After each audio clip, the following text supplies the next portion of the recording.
Hello to all my friends out there. Hi, you guys. I hope everyone is doing okay. Okay, this video is how am I supposed to eat when food is so expensive? Everything is so expensive. How am I supposed to survive? Well, I have some good ideas. I've been doing this for a long time. I was divorced when I was about 32, and I've been single ever since. Okay, how am I supposed to eat when food is so expensive? Okay, low-cost food, like cheap food. Don't waste any food. Add carbs if needed. Make one-pot meals or one-item meals. Like yesterday was essentially a fried bread with some taco meat.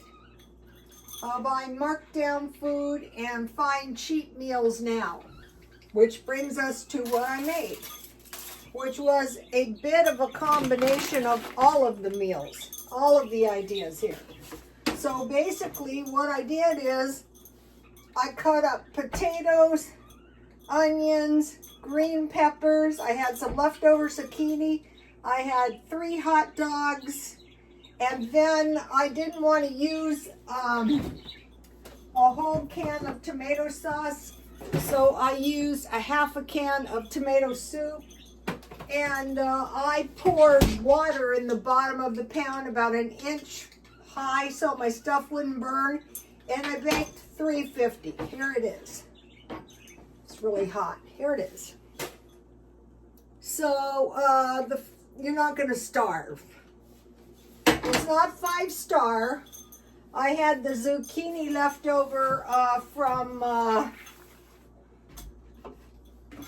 the pickling. Okay, what I could have done is I could have made rice, but I had my fry bread left, and I heated in some foil, and I ate half of it. But if I didn't have any bread or fry bread, I could have just made rice and put this over the top of rice, or if I had a lot of people. So this is low-cost food because potatoes are pretty low cost. That's 2 potatoes. Hot dogs are low cost. I bought the bell peppers marked down. I bought onions for the canning. Don't waste. I'm eating everything. I'm adding carbs, bread. I'm making a 1-pot meal. A lot of the food is marked down, and this is a cheap meal. So that is what we do. And so, you know, just start finding these meals now. This is at least 2 hearty meals. The tomato soup really helps. If you have tomato sauce or tomato paste, you could do that too. And then a couple hot dogs. And so what I do is then I eat the rest tomorrow for lunch. So with the tomato soup in the bottom of the pan, I just like to use that like gravy on my vegetables. All right. And then I have ketchup. And I'm going to be doing cheap meals for a while now. What happens when people are broke? I season these with salt, pepper, and red pepper flakes, if you have it, or whatever you have. And then I have mustard. So at first, this is a good one, you know, I don't feel like cooking. That's good. Throw everything in the pot and bake it. Don't cook it. Just bake it up and then wait until you're hungry. If you're not hungry and you don't want to eat it, then wait until you are hungry and then eat it. You could mash the potatoes and put some butter on them if you wish.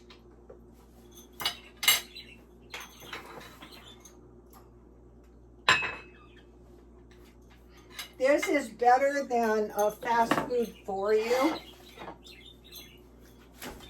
But if you're used to fast food, you know, it takes a little getting used to. And then I made some tea. So that is how you're going to survive. I'm going to be cooking these meals every night for a while. I'll move this over here so I don't get my sleeves in it. And then what I do is I just get my, you know what would really be good if you barbecue the hot dogs, but that would be a big hassle for 3 hot dogs. Also, you can make this on top of the stove. Okay.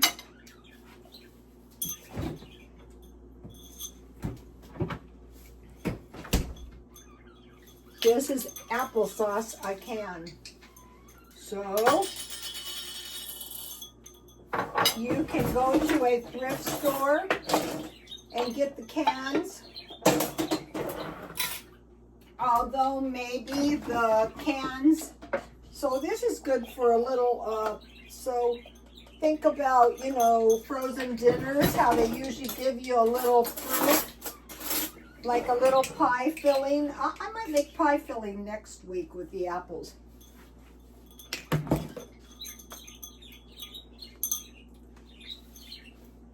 You can make it as sweet as you like it. All right.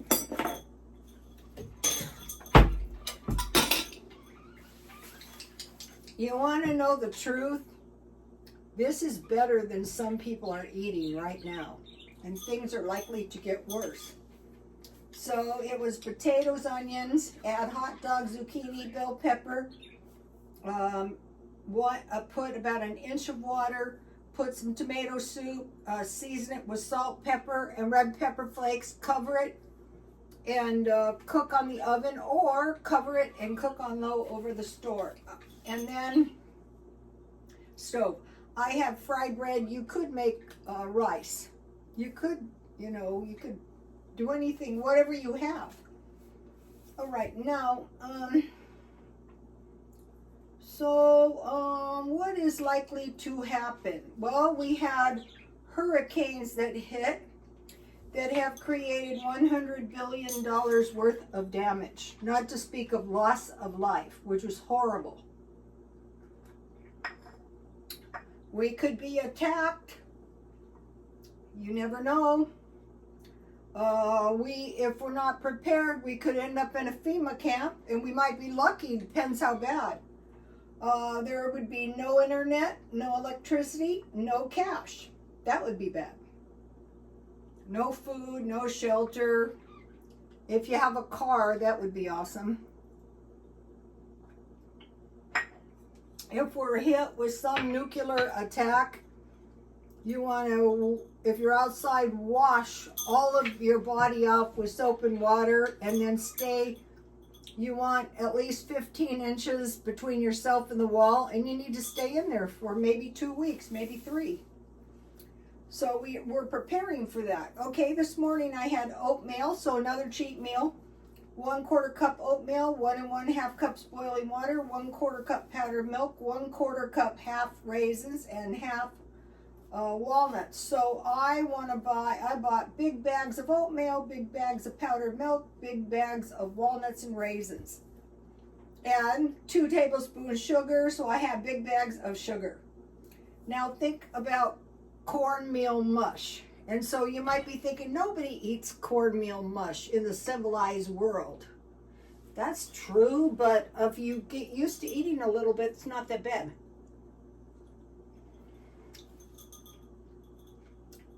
Green peppers are good if you bake them.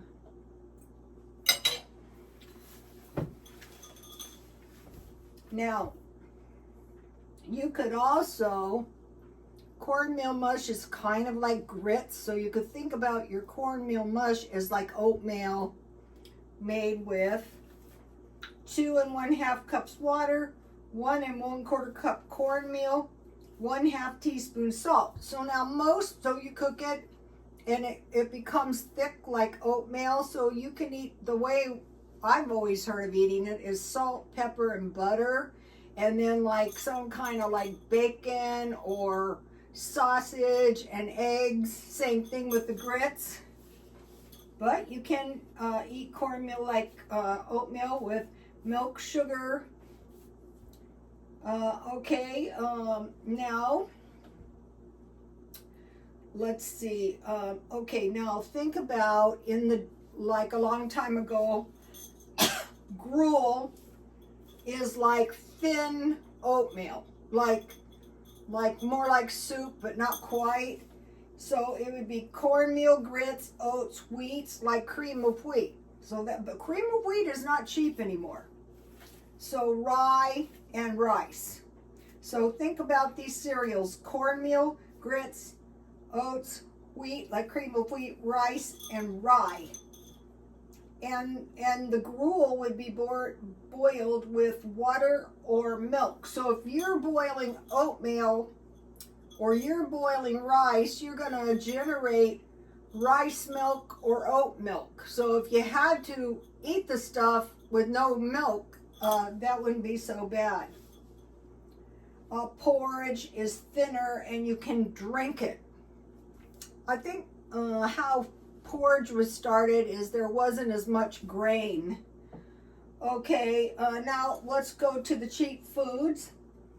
Okay, hot dogs, cheese, eggs. I got eggs at a really good price at Walmart. I think $2.97. Bacon, pork sausage, tuna, and 1 meal pots. So we want to have food storage for 2 weeks to a month, and keep your tub clean so you can fill it with water if something happens, because there's no such thing as storing enough water. So you want to do that. And then I am going to be buying the food grade buckets, and my grandmother always used metal buckets, but they're so expensive. So I'm going to be getting the food grade buckets to keep my big bags of flour and stuff in. So I think that was everything on this page. I will give you a shot here.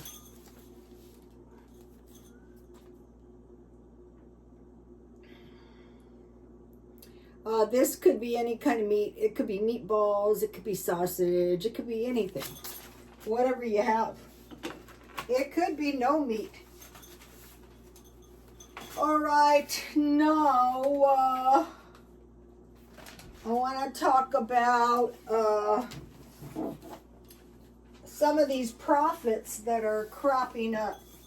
Okay, what they're saying is America is Babylon. Actually, America is not Babylon, in my opinion.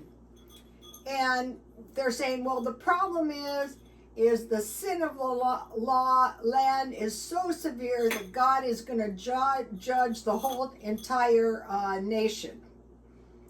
Okay, now think about this. Some people say Jesus and his angels are going over the land. Where is he going? To the evil people? No, he's going to the good people. He's going to sustain the good people, the angels. Like I taught you guys this prayer when things are really bad. Send your angels to help me, and if they're not available, can you come yourself? Okay, so now I want to talk about some of these. I'm not going to say they're false, but if things take, like usually when the economy is terrible, things take a bad turn, right? So what we want to do is pick our battles. We really do.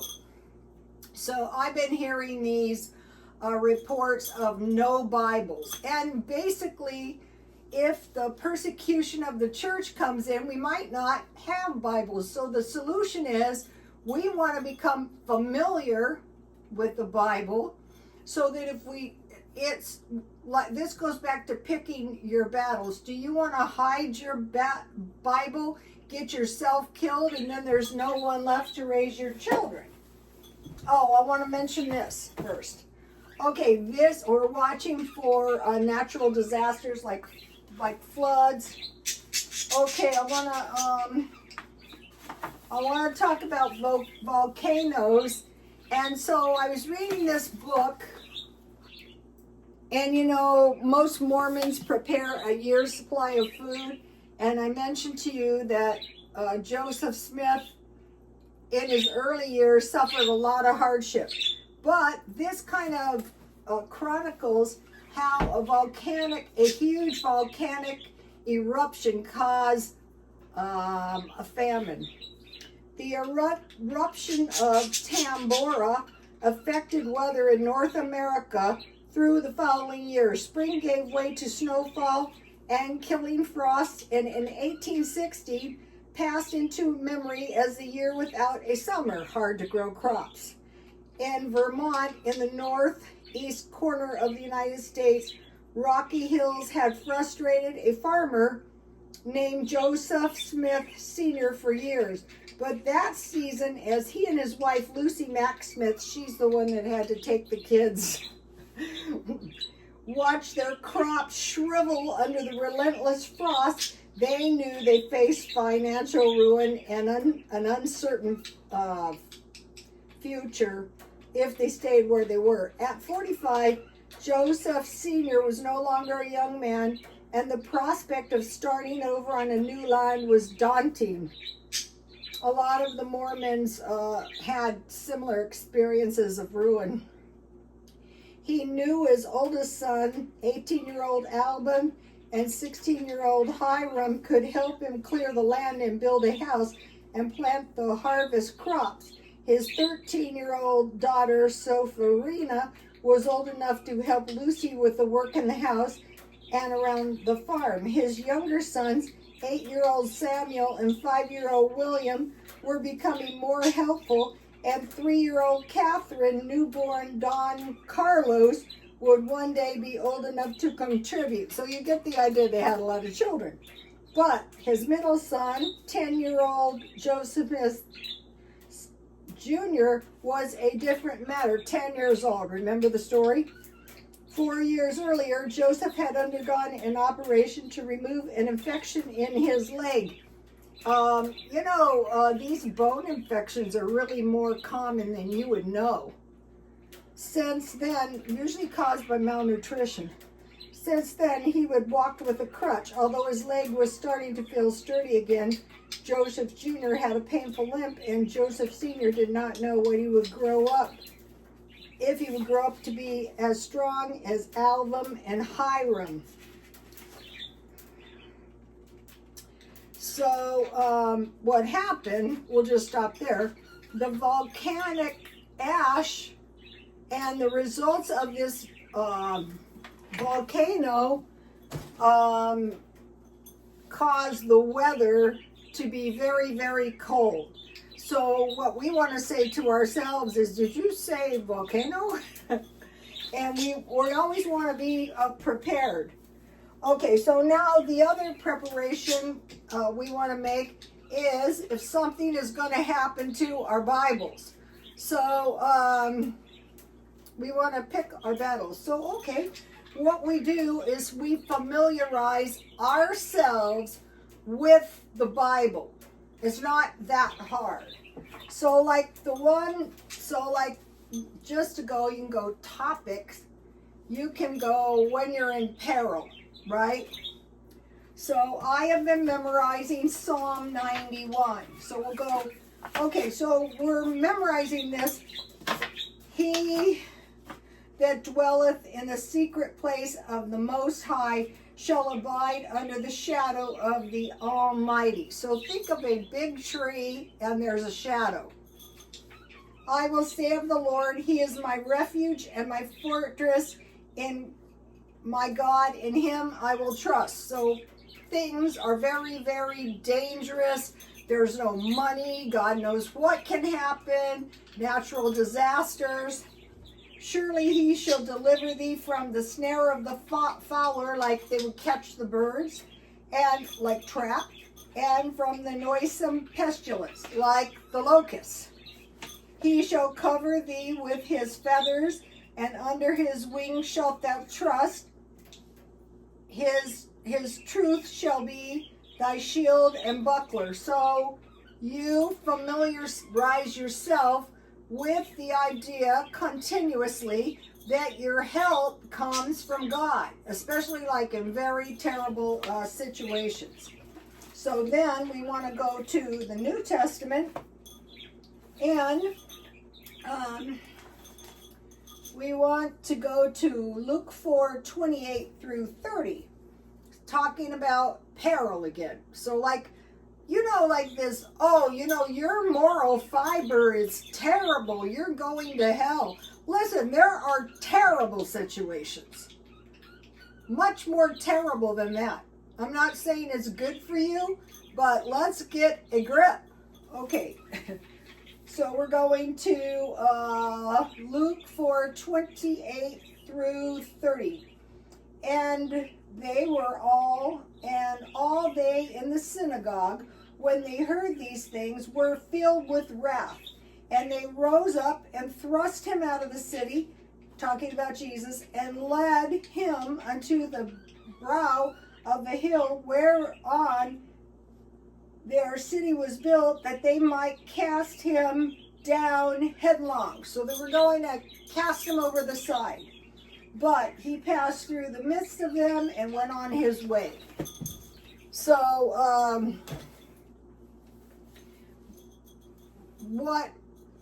first of all through time, there was not Bibles for the population in general. And so think about this. So we want to pick our battles.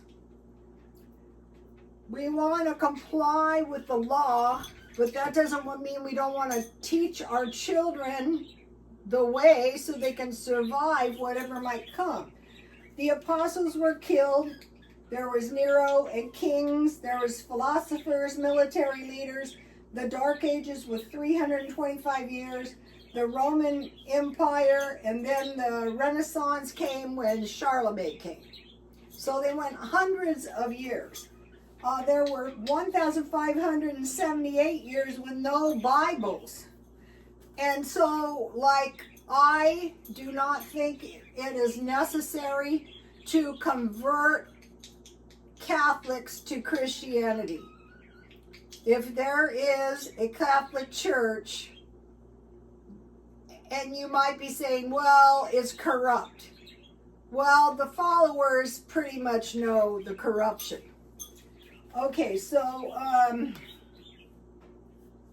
there is no sense to risk your life and get yourself killed for countries where the Catholic Church exists. This is just my opinion. The other thing is countries, if you go into countries that are non-Christian and hostile towards Christians, chances are something ultimately really horrible is going to happen. What you can do is you can be on the border of these countries in a friendlier country, and hopefully, it might work out that way. These religions, they want to dwell on every kind of sin, and most of these sins are not unto death. You will suffer, but it's not necessarily going to get you cast into hell, because you cannot really judge the other guy. So these ministries like to dwell on these various sins. They like to make a big deal out of it, when truthfully the percentage has probably always been about the same, most likely. All right, now these things are bad. Wars, famines, medical events, weather. The leaders can fall into error. And this is interesting. Now, we're starting to see this. We've probably never seen this before. But some of the leaders will be called on, and they always warn us about this, especially in the Adventist church. They will be called on to stand before the nations and proclaim the faith. Okay, I'm not going to mention who, but we've seen several people choke. So we want to pick our battles. Okay, I mentioned to you that I was in medical for many years, and one of the things I am in is an EMT. So before we ever respond to an emergency, we surveil the scene. We do not run into a burning building, because if we get killed, we can't rescue anyone tomorrow. That's like key to anything. So the other thing is this hysterical thing. The left is going to destroy the country. That is it. We're done for. We're going to go left. Okay, that is not going to happen. It's really not. This is like picking your battles. Okay, think about the people in Gaza. Now that's severe. Think about these hurricanes. That's god-awful.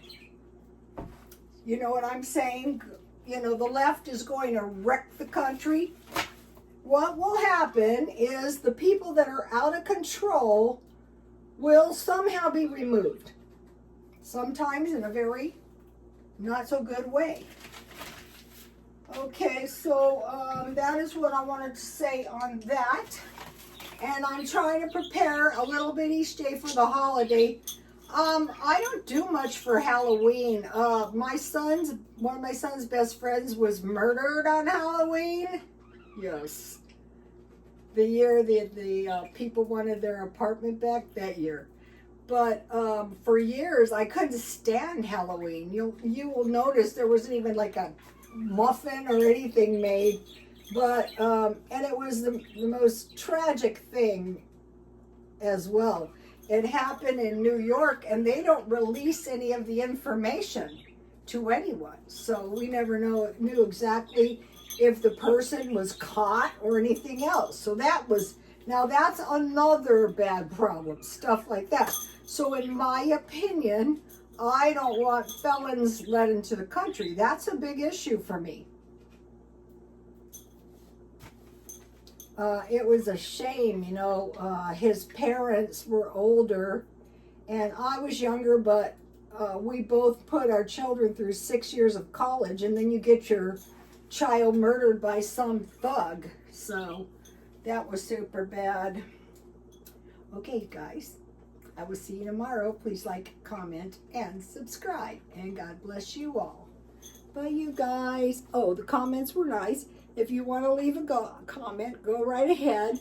If it's nice, that's fine. If it's not so nice, that is fine. Sometimes my daughter-in-law deletes people. I don't do it, you guys. All right, bye.